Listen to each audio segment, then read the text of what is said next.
Let's start again. At least I can get your name right. Okay. Angelica Scott. No, I'm joking. Okay, here we are at Lifestyle again. Massive thanks to Craig and his team and to Titch for letting us shoot this podcast here at Lifestyle. Big thanks to my associates at Wavescape. And a massive thanks to Angelica Rosslind, who's joined me here for a little chit chat.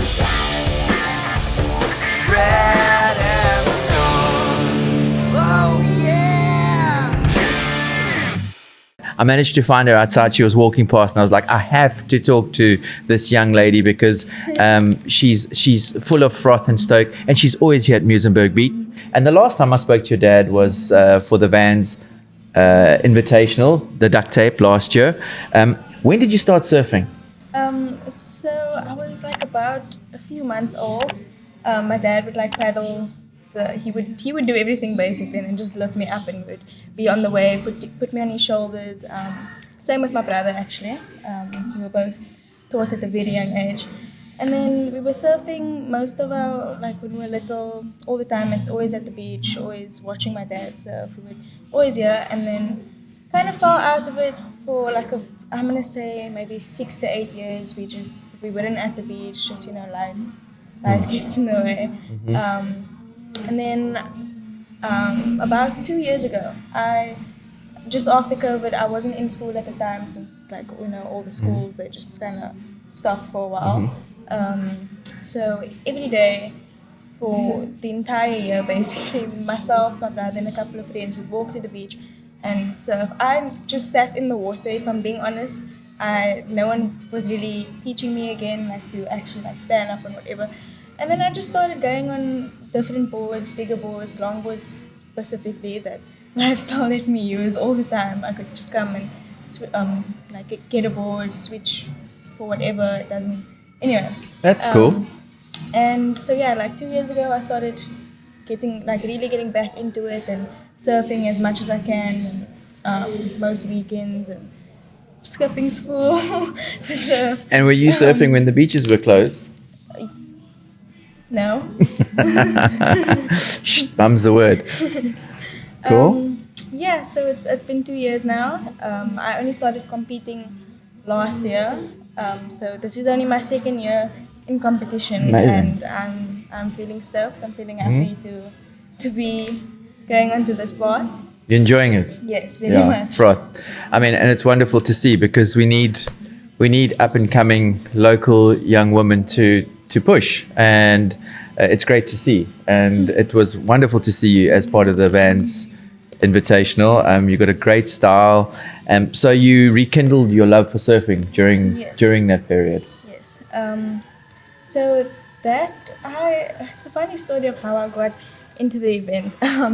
So basically, this one of the girls that got invited, she got bit by a pit bull, and she couldn't fly. Bit by a dog.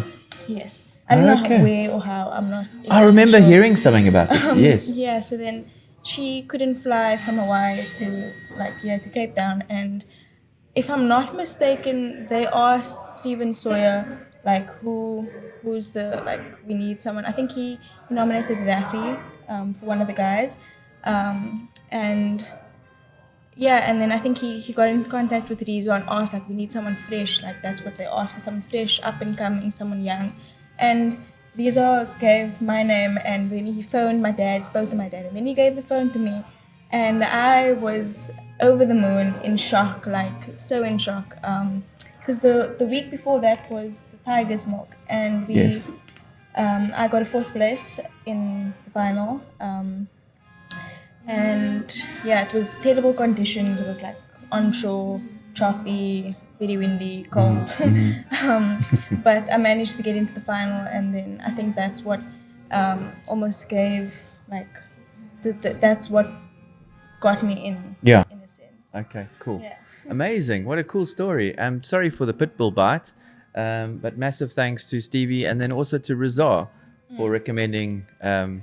For you to be able to surf, right? Big thanks to Joel Tudor and Vans and everybody who put time into that event. It was really a highlight of my life. I think it's just like I get speechless and I stutter when I talk about it because it was just so amazing. It was everyone there. They were so welcoming and so nice, and they were just really accepting of me. And I was like, I was the youngest person in the event that I know of. If I'm not mistaken, I'm the youngest person who's competed in a duct tape. That's incredible. So because I was 15 at the time.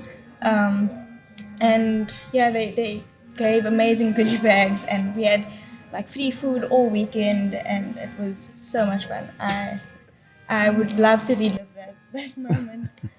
And I'm sure you will. I think the earlier that you're exposed to these types of competitions, and that was a special one, I must say, because it was also fun being a part of like the media and understanding just how much giving happened over that weekend and some. It was a special time. But again, going back to you, following on from that, have there been any? Oh, we got to say thanks to Importers Coffee, which is one of Angelica's sponsors. It says Hanson Lloyd, but Importers, that's their coffee. So thank you to them. Best coffee on the beach by far. There we go. Can't be beaten. Can't be beaten. And then also we've got to give a shout out to your other sponsor.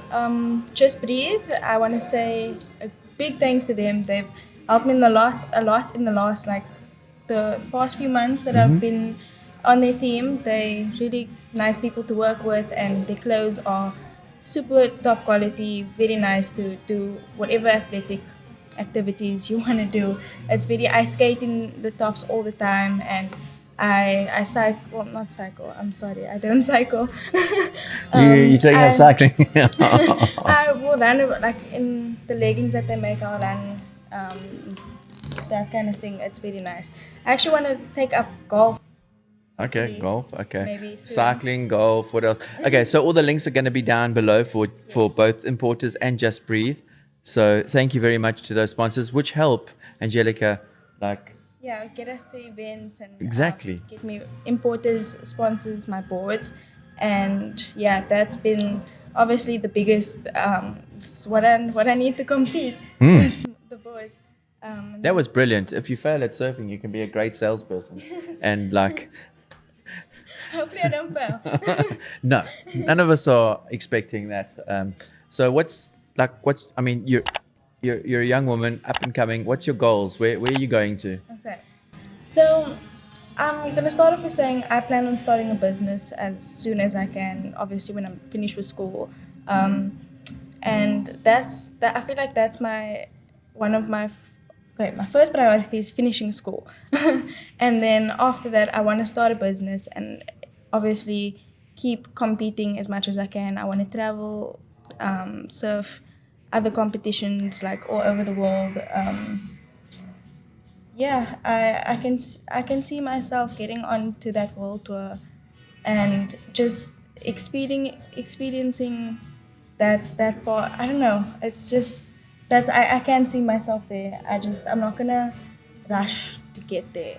I'm gonna be patient and I'm gonna work for it. I'm gonna because I have so much time. I'm only 16. I have an SA champ title under my name, and like I said, it's only my second year competing. So amazing. For me, that's already so much, and getting invited to the duct tape, that for me that's a huge accolade and a huge thing on your CV. So she's already an SA champ. She's been invited to a duct tape by Joel Tudor. She's got these huge ambitions to become a pro golfer and a pro surfer. No, not the pro golfer part, but I'll make my grandpa very happy. Yes, okay. Her grandpa loves a bit of golf, and then. But it's good to have these aspirations and these goals and these dreams. It's great that you say that your focus is just to get school done, and yes, you've got time. But it's also so refreshing to meet a young woman of your age, and no disrespects by saying that, but who is already, you've got a great level of maturity, and you're already setting your sights on what you perceive as where you're going to be in a few years from now. And how do you plan on getting there? Well, I know that so for surfing, a very important thing is being mentally stable. Mentally, just keeping your mental health and your mental growth at just because you gotta always grow. So just that is one of my main focuses right now is just to make sure that I'm okay and I'm happy with what I have at the moment and all of these things. So obviously I need to train more. I'm trying to get into a routine of training. Would be very nice to have some friends my age to train with because there's so little female surfers my age. It's like hard to make friends in the surfing industry because most of the women are much older than me, and it's like just hard to with like things to talk about. Like I can't always like go surf with one of my older female surfers because they're working or they're just busy because they obviously got lives. Anyway, so yeah, I definitely need to get on with the training and just like I said, keeping myself in a good mental space to do that because competing can be very stressful and it can be emotionally draining if it's not approached in the right way. Like I've been trying to train myself to not going into a competition being like, okay, I'm gonna be in the final and I'm gonna win it. It's more like I'm gonna get through my first heat and we'll take it from there. After I get through the first heat, I must get through another one. What happens after that doesn't matter just yet until I get there. It's not. I don't know if that makes sense. It makes total sense. Yeah. And again, a very mature approach to, because you've got, if you identify with the fact that you are young and that you've got youth on your side, from a physical point of view, you're at an advantage, and it's equally important that you're working on your mental strength. Because I mean, oftentimes and most of the time, it is more about what's going on in your head when you're out there during the heats. I once was told that surfing is 70% mental and 30% skill and physical strength, which I feel like is quite accurate. Like think about if you go paddle out in crappy waves, but you go out like I'm just gonna go have fun. I'm just gonna go catch a few, do some turns, whatever. Then most of the time that I have a good surf if I go out with that mindset. And if I go out and I'm like, oh, the waves is just like crappy, whatever, then normally I'm getting crap waves. Or if I go into the water just with a bad mindset or with a negative energy, then it doesn't always turn out to be the best surf. Unless I'm going there to release that negative energy, it normally works out. So true. So wise. An old soul in a young body. That's cool. All right. And do you plan to, once you speak about a business, like what sort of a business are you? Okay, so this is a bit interesting. Don't steal my idea, guys. Don't let it all out the bag then. You don't have to tell us. Okay, I'll share a little bit. Yes. So I have this. Okay, so I'm a big fan of jewelry. I really like jewelry. Me and my friend, we've made a few jewelry pieces. Like I've made these earrings. I just put shells on hoops, but anyway. Yes. But we I did notice that. Yeah, we make jewelry, and I've made like quite a few pairs of earrings. But my main struggle with being a surfer or just someone who really loves being in the water and the ocean, I always struggle to find jewelry that doesn't fall off or break or tarnish in the water. So I was like, okay, I know there's already brands like this. There's already brands like this, but I want to make jewelry that can be worn, like water-safe jewelry that won't fall off. You can wear it while you're surfing, swimming, whatever, in the pool, the shower, it doesn't really matter. And like bracelets, rings, earrings, necklaces, like chains, whatever. I really feel like that could be a good thing because I'm already starting up a profile, like a personal blog, I would call it, with just like I'm posting of just my experience in this lifetime, like what I'm doing, whatever. And I feel like in a few years, when this business actually materializes, um, that would be a good way. With also being a competitor, I feel like let's say I'm posting this business and trying to get it out there. A lot of the people that follow me will be fellow female surfers Correct. that also are interested and also have the same problem, because I love wearing jewelry all the time, and it does get quite annoying to have to take it off before you go surf, and then I don't I don't take it off, and then it breaks or it falls off or it ends up No worries. tarnishing. So I feel like that's really something I want to do. Cool. And another thing is I would love to own a backpackers one day. I feel like that's what I would want to like settle with when I'm older. Have a backpackers with like a little cafe, like a very hippie vibe, with just chilled, like nothing crazy, but just like very like close to the ocean also, Yes. of course. Um, but yeah, that's where I can see myself. Obviously, still while competing and hopefully getting invited to more duck tapes Wow. and more invitational events. But I'm definitely leaning more towards the longboarding side of Okay. competitions, just because it suits my personality more and my style. I mean, I love shortboarding. I really do. But competitively, it's just a bit too intense for me. It's the people all aggro. Everybody wants to like smack each other. That's just the vibe I get. So, Everyone wants but to I love smack each watching other. people shortboard. That's cool. Yeah, that's you got some great dreams and aspirations and goals. I get the hippie thing. You'll find Angelica cruising around the beachfront barefoot most of the time, huh? My feet are always black underneath. Okay. Unfortunately. It's a shoe. It's a I mean, at some point beach made shoe. we didn't need shoes at all. We were walking around barefoot. So I Yeah. don't see why it's any different now. Yeah. And I mean, I don't know how many people know this, but if you walk barefoot, the more you walk barefoot, the wider your feet get. So that's better for surfing. Oh wow.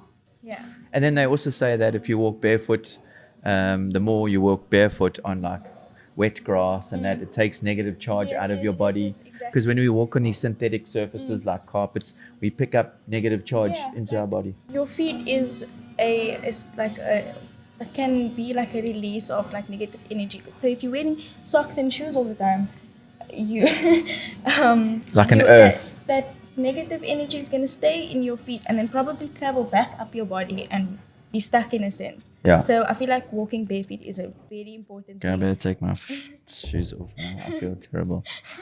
Okay, but don't look at my toes. They're ugly. You can hold my sock, I guy. don't want to. Joking. Okay, cool.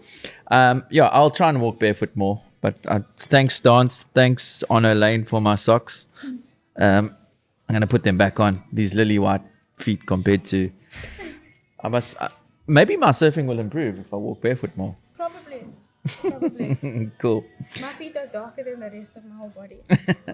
Okay, so yeah, we're pretty much done for now. I think we can catch up with you in a few months' time and find out where you're at and keep conversations going. And then maybe you can wear some of your sponsors' apparel. Yes, I will.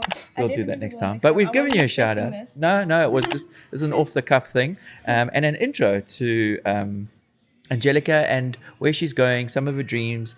We're gonna catch up and follow her career. Anything else you want to talk about while we're here? Not really. Not that I can think of right No, now. it's been quite good. I think it's a good foundation. For sure. Awesome. Thank you so Thank much. you so much for being so willing to chat, and we wish you always all the very best. And Thank you. we'll be supporting and following in the sidelines. Thank you so much. Lekker.